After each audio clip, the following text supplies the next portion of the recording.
Transition Live updates.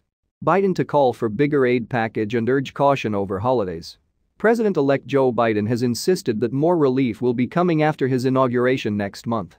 Alex Padilla, California's Secretary of State, was chosen to fill the Senate seat being vacated by Vice President-elect Kamala Harris. Mr. Biden is said to have picked an education secretary.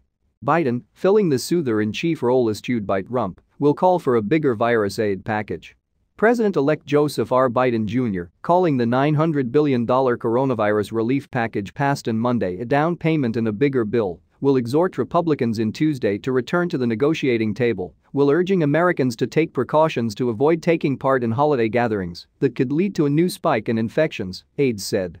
President Trump intends to sign the funding bill. But he has otherwise chosen to play a minor role in the midst of a major national crisis, nursing his own grievances at a moment when the daily death toll of the pandemic routinely exceeds the number of Americans killed in the Pearl Harbor attack.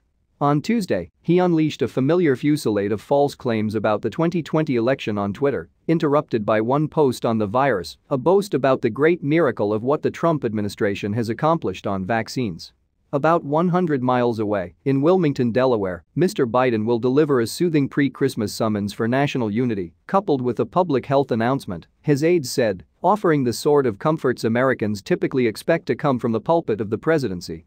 His staff has not ruled out other appearances during the holidays to buck up the public or to provide greater details of his post-inauguration agenda, two people involved in Mr. Biden's transition said.